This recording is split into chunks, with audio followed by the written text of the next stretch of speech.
Imagine the perfect video store.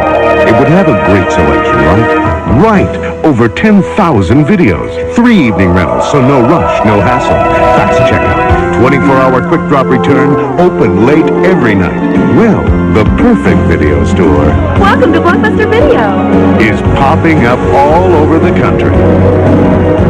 There's one near you. Blockbuster Video. Wow, what a difference. Okay, the topic for this podcast is going to be video rental places of our youth or even into our teens, I suppose. I used it quite a bit, pretty much my whole life, but they're pretty much extinct now. But we thought we would go back and just talk about some of our experiences with video rental places that we used to use. For me, I had one that was in a grocery store. And it seems like, at least in the Midwest, that was a pretty common thing, was to have huge video rental sections in a grocery store, which makes sense, but I just don't know if that was a national thing or not. Yeah, like I think that's like a key thing with this topic when we're discussing it is like in the upper Midwest, we all grew up in really small towns. So it's not like there was a dedicated store, a video rental store. There were no Blockbusters, there were no Hollywood Videos. Like your gas station / grocery store / pizza joint / video rental store was kind of the norm. Yeah, we found, I mean, like you were saying, they'd sometimes be in the grocery store. In my hometown, it was in the gas station. In a restaurant, had a part of one. I mean, it's just, it was really weird the places that we would, I mean, you didn't think about it as unusual growing up in small towns like we did, but I can't imagine that's normal, like real normal. In more like populated areas of the country. Yeah, you wouldn't think so. One thing that's funny for that, like I grew up in a small town. It was, I don't know, 200 people in it, I suppose. And we had 2 rental places for a little while there. It was a restaurant, like you said, and then the gas station. But just a town of that size having 2 places, like, that's kind of strange. Right, and now, towns of 100,000 can't even support one, Right? Right. And the best thing too about it, like you could go to the gas station. They'd have posters and stuff for movies or just anything coming out. And when the posters were done, you could like put your name on it to reserve it, so you could get that poster and stuff. It's kind of interesting. I have a ton of movie posters that I've never seen. Yeah, I remember the movie posters being sold at the one gas station that had it too. Ours were just given away. You know what's funny too? That I don't know why this just clicked with me now, and I hadn't thought about it. But so we had like a few in my town. It was like a town of 2,000 people. We had 2 video rental sections and 2 different gas stations. One of the furniture stores rented just video games, which is weird. And I think it's just because I was friends with their son. And I think it's just because he wanted to play more games. So they had NES, Genesis, and Super Nintendo games. We had one restaurant that had it and a grocery store. Actually, 2 restaurants. Take that back. The pizza place, because they had an arcade too. But anyway, I'm getting off track. So we had like 5 options in this little crappy town. But it's funny when you're talking about the posters, because I remember the posters being hung up in the gas station. And it was on the back wall next to the unisex bathroom. And then that wall outside the door of the bathroom was where all the videos and video game stuff was for the rentals. And then so I remember this clearly now because right next to the video rental wall, that bathroom had a condom dispenser in it. And I would just remember you'd go in there, it'd be like Friday night or whatever, you pick out stuff and it's all like the teenage kids would like go into the bathroom and you'd hear like the ka-chink, ka-chink, and like, it's a small town, like everyone's grabbing their condoms on like a Friday night. And I remember this happening like 2 or 3 times as like I'm a kid and I'm like, what the hell is that? And then, eventually I figured it out as I got a little older. But, oh my God. Some great memories there. Hey, you put your quarter in the gumball machine, and some people put it in a different machine, right? Exactly. Wow. Yeah, we had the main one that we used was the grocery store. It was called Viking Foods, which is also no longer there because grocery stores industry has kind of been disrupted as well. But they had a pretty big one in there, and I remember a couple cool things in there. One of them was like They had a Super Nintendo thing that you paid a quarter for 5 minutes to play, and it an was like a arcade machine. cabinet? No, it was like a TV, and then there was a kind of like a clear bubble that went over the Super Nintendo, Really? and then they like switched things out as you played. But there must have been some mechanism where you put a quarter in, and then it had a timer on it and shut the power off That is whenever you were awesome. done. Yeah, it was kind of cool. I didn't use it too much, but because I don't know, 5 minutes is really not a long time. But I guess if you're out grocery shopping, give your kids a couple quarters and say go So play. did you You get to know, pick your game in that then, or they just literally slapped whatever in the Super Nintendo on? I mean they could have, but I think there was only like 5 or 6 games just in kind of sitting right next to it in the bubble there Sure. to pick from. Huh. I don't remember what was on there. Obviously, like Mario World and was on there. And then I distinctly remembering basically running a scam on that place because they had a couple promotions that stacked on top of each other to basically give you free video game rentals. So you were gaming the system back then? Pretty much. There was a school fundraising card that you used to buy, and it was if you do one rental, you got one free. And it was like unlimited uses. Well, this same place, I think it was like $1.99 to rent a game back then. Sure. So you got 2 games for $2 and brought them home. And the same place, if you brought them back the next day, you got 99 cents back for each rental. So you brought them back the next day, you would basically get your $1.99 back and do the whole thing right over again. That went on for like a good month, and my mom was very upset by the end of it because it was basically begging her every day after she got off work to head over there and just pick up whatever random games. Yeah, I suppose it didn't matter if it doesn't cost you anything, right? Right, but you had to do it every single day. You know, you had to return them and then go do the whole thing just to get this free, this whole thing to work. Oh, that's awesome. So what kind of a selection did they have? Like, I mean, in a store like that where you're the only game in town, did they get new stock in, or was it like the same games all the time? They definitely got new stock in. There was plenty of other places to rent games in town, I guess, but that was just the one that we always went to, just because that's where we also grocery shop, you know. A lot of gas stations around us did too, but I don't think they really had games that much. It was basically just movies. Yeah, and obviously nothing like Blockbuster. I was so jealous of kids who used to be able to go to places like Blockbuster. Oh yeah, I just remember like you'd go to like a place like Fargo or any larger town, you'd see a Blockbuster, and it was like kind of a treat to get to like walk in and look at everything they had. I know that you could rent any of it, but See, I don't think I've ever even been into one until I moved to Grand Forks, an actual video rental place that I remember. Yeah. So I would have been 20 at the time before I finally went into one. yeah. You're like, where do I get my gas? And my groceries. This place is weird.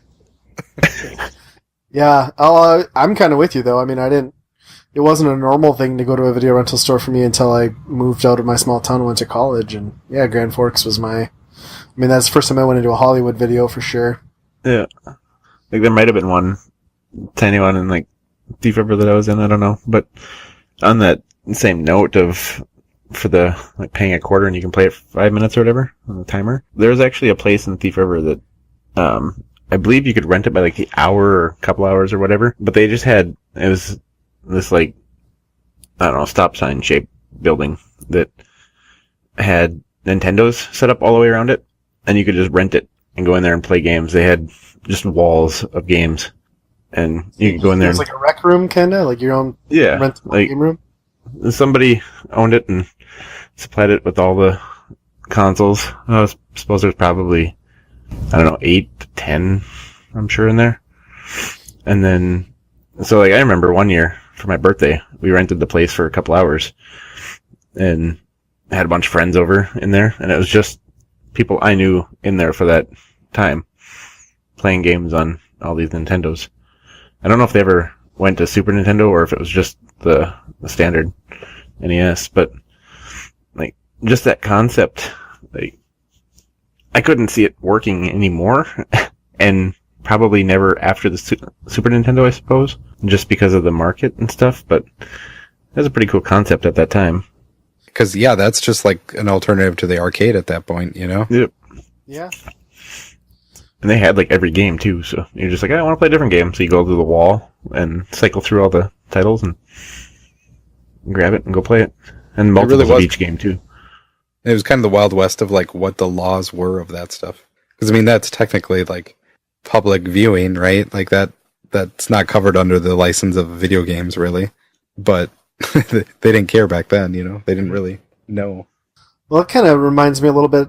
I don't know where we were, Andy, but on one of our road trips for game hunting, remember there's that game store that had like that caged area? It was just all like PS3s and Xbox 360s, and those kids would go in there and pay like $5 an hour to play Call of Duty and get online. That was the first time I'd seen that. And a lot of bars I hear now, too, also have, you know, just the Super Nintendo or N64 set up. Play whatever game you want. It's really cool. It's just, you couldn't do that with movies, you know? The movie companies would get on you real quick if you all of a sudden just started playing whatever movie you wanted right in the bar, you know? Without a license. Yeah, that's true. Unless you're going to show it on like, well, yeah, because you couldn't even, I'm sure you'd run into some weird territory if you're doing like pay-per-view movies and stuff too. Yep. Interesting. Yeah, I guess like a lot of my memories are just kind of, you know, because they were in like the small little rinky-dink places, you know, it's kind of a big deal. Like on Sunday, you know, every once in a while after church, the family would go to like eat at the local restaurant for breakfast, and then, you know, right on the other side of it was just this little nook with games and videos. So it was always kind of like, you know, if I'd beg my family so I could rent F-Zero or Mario Kart or something after the meal. Same thing with the other pizza place had one. So, you know, you'd go out for dinner on a Friday night and plead with your parents to get a movie for the night or a game. So, yeah, it was kind of cool. You know, the problem I always had was we had a lot of little pockets of places, you know, to get movies and get games, but very seldom did they get new stuff in. With movies, it was a little more frequent, but games, it was kind of static to some extent, and getting down there to get the one copy. I mean, I can't tell you how many times I would go downtown to rent. Like, I didn't have Mario Kart for the longest time, and I would go down to rent it, and it wouldn't be there, and I'd have like, I'd get stuck with like Brett Hall hockey or something terrible, because I'm like, I just have to rent something. So that was always a problem. I think we had a sign-up sheet that you could do. Oh, really? Yeah, so like, well, it's a small town, so everybody knew everybody, but you go in there and the game was gone, you could be like, is there people on the list for whatever game? If they showed you the list and there's two people, you could put your name on it, and then they'd call the top person when that came in, and then if they weren't able to come get it, they'd go to the next person. It'd be nice if they just gave you the address of the person who rented it, since you probably knew him. Just like walk over to Billy's house and like, hey, can I play with you? Right? Well, usually we knew who already had it, because it's like, hey, I got this game. You know, come over. Right, I suppose, yeah. Well, and I think another thing that we're kind of, or we haven't hit on yet is, back when we were kids, it's not like the video rental store was just for the videos, right? I mean, you could go in and you could grab like a duffel bag with a giant VCR or a Nintendo Entertainment System or a Sega Genesis, and you could rent those systems for the weekend also, which happened, you know, on a fairly regular basis. I remember until that stuff became more commonplace. Did you guys ever do that? I never did. Yeah, it was fun. I did. I rented Super Nintendo quite a few times because I didn't have one. Yep, I can remember renting a Nintendo a couple times, and then, you know, the thing was, like, you'd get the Nintendo, and then you're like, okay, you can pick out one game, and I remember this horrible experience where we picked out the Nintendo and my game pick, because I was a kid, it looked cool. I grabbed Fester's Quest, and I was stuck with that piece of shit for an entire weekend. So, and I can remember, you know, watching movies, like a frickin' Davy Crockett. We'd rent the VCR, and the VCR was just enormous. I mean, I don't know, 2.5 feet wide, just as deep, like 8 inches tall, and then those old VCRs, you didn't slide the deck in, like you pressed a mechanism and it like spring-loaded a door out at the top. and then you would throw the tape in there and like drop it back down. It was just ridiculous how big the technology was back then. I have one of those and it still works. Nice. Yeah, it was. I mean, I don't know how long they continued with that stuff. I mean, obviously, there were rental cases for things from like Blockbuster up through like the Saturn and the PlayStation, but I don't recall any of that happening past that. I mean, that's kind of when the demise of the rental stores was happening too. Yeah, I mean, at that point, like, what was it to rent it? Probably $20 a day or something Yeah, like that. I'm sure. Couldn't have been too cheap. Yeah. Yeah, I mean, that's a whole nother thing we could talk about too, is like kind of how they're dead now.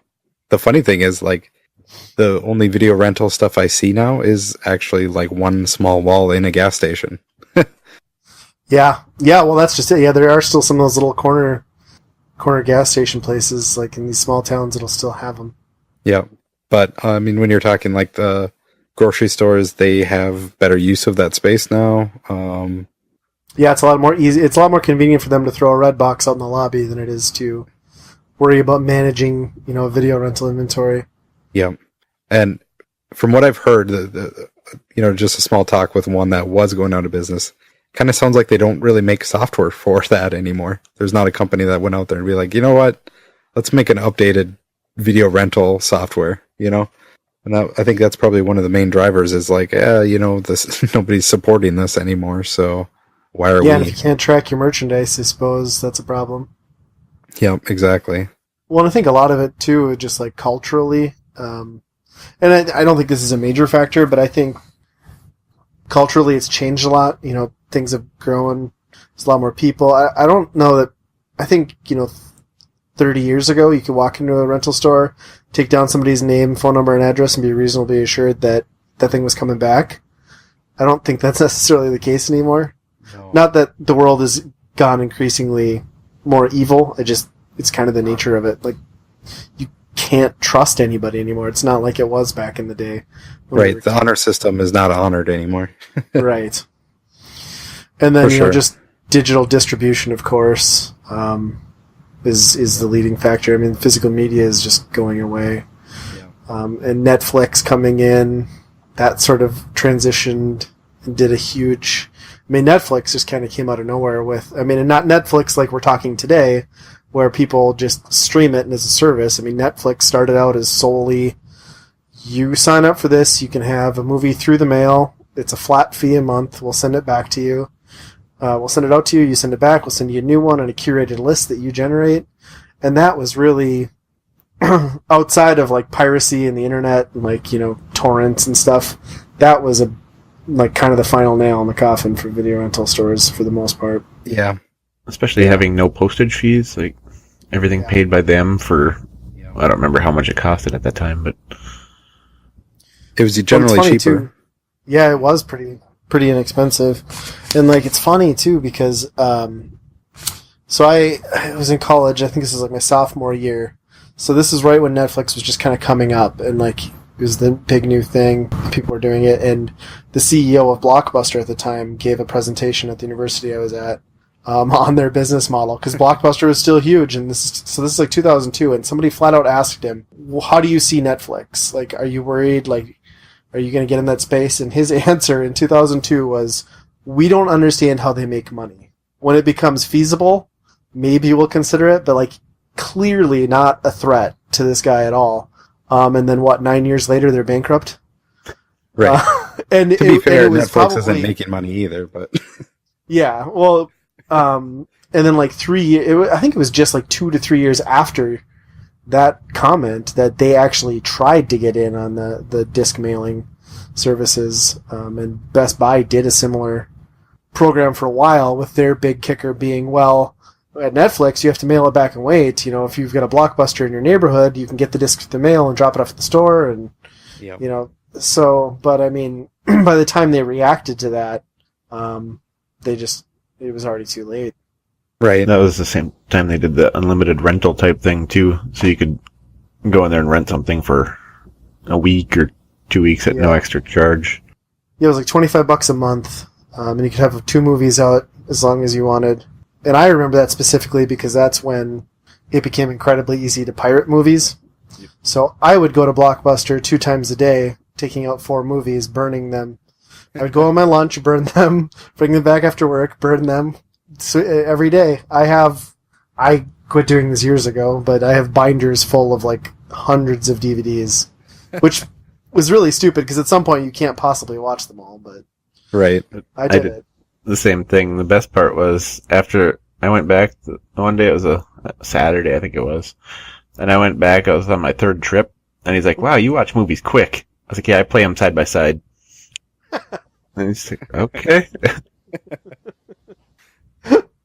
Yeah, I remember my cousin was actually managing one of the Blockbuster stores in the area at that point, and I asked him, I was like, so do you guys like keep a database? Because I was just kind of curious, like on how often people rent stuff, because it wasn't possible for me to have watched these movies and be bringing them back, because I'm like, man, I really don't want to get like investigated federally because I'm pirating all these movies. It was like getting a little paranoid with my Ponzi scheme. Well, I mean, I was in the store in Iowa that was closing down. It was just kind of like a mom and pop store, which he had so much Nintendo stuff there, signage and World of Nintendo stuff. I tried to talk him into selling them to me, but he says, a lot of his customers had already claimed him. Oh, so that was really? a big bummer. Yeah. But he made an interesting point on why he was closing down. He said it's not Netflix, it's not Redbox. I'm sure they put a dent into him for sure, but he said those are just competitors, but the real enemy was how they spend their time changed. The whole reason why we got movies is to, waste time, to spend time that we don't have to do anything else. And now he said, you spend an hour or 2 on Facebook or Reddit or whatever a day now, and it's just, there's just so much extra stuff that you could do that you're not just sitting around twiddling your thumbs trying to figure out what you're going to do today. Yeah. I can see that. That's very true. I could totally see that. Especially with the younger generation, like the kids that are in their early teens now. Yeah, they don't watch definitely movies. don't take in media like we used to, No. or still do. Right. They'll hop on YouTube or Twitter or whatever, right away. From my standpoint too, like I can't sit there and watch a hour-and-a-half movie very easily. I end up not paying attention or falling asleep or something. So I can see how that would work. Yeah. I mean, you especially were used to watching 2 side by side, so. Right? I can Yeah. see. It's not enough attention to detail because I don't have enough playing. You're like the Rain Man of video rental stores. The best part of that was just his reaction.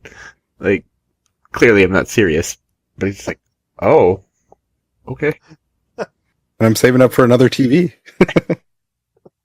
I'm gonna need to get on that 3 movie plan. I'm gonna step this up a little bit. Yeah, I think it's just kind of sad. I kind of look back at the video rental store pretty fondly, just like I do with the arcade. It's just kind of something that, being a father now, it's kind of sad that your kids will never. It's not maybe so sad, but it's just such a shift, like that your kids are never going to experience that. I mean, it's kind of mind blowing because it was just such a regular thing, and now those places are gone in such kind of a short time. Yeah, it was just a few years. I mean, they're gone. Yeah, it's kind of reversing the other way, I feel like, where I could almost go back to a rental store instead, because, like, I don't know if you just heard this now, but today's news was that Disney is pulling out all of their content from Netflix and everything, and they're going to make their own streaming thing now, too. Dude, that is going to crush Netflix. Yeah, it is. Because that's been, like, the big selling point is, like, I stopped buying Disney DVDs now. Because, like, it was, like, a month after they came out. They were, like, Moana was already up there. Right. Exactly. Oh, my gosh. So, but at the end of the day, like, all this cord cutting that everybody's doing, now all of a sudden you have Netflix, Hulu, Amazon, HBO, Disney now, like, at the end of the day, if you buy all those again, like, that's more than your cable bill was. And Oh, absolutely. if you want everything, To the same situation where people aren't going to be buying it because can't afford it. Right. Yeah, they're just going to dilute the value of all those products to the point that nobody's going to want any of it if they're not careful. Although I have no, concerns that Disney, the juggernaut they are, could pull that off. I mean, if you pull every Disney property out of every other streaming service, yeah, they're golden. Like that's plenty to put in their own service. Right, especially with Marvel and Star Wars and all that. Yeah. And then you can see Netflix is whatever's remaining going to Amazon, I suppose, Yeah. or Hulu. Well, Amazon, the last 2 years, like, they don't really care about movies anymore. They put all their money into making their own, original stuff. Yeah.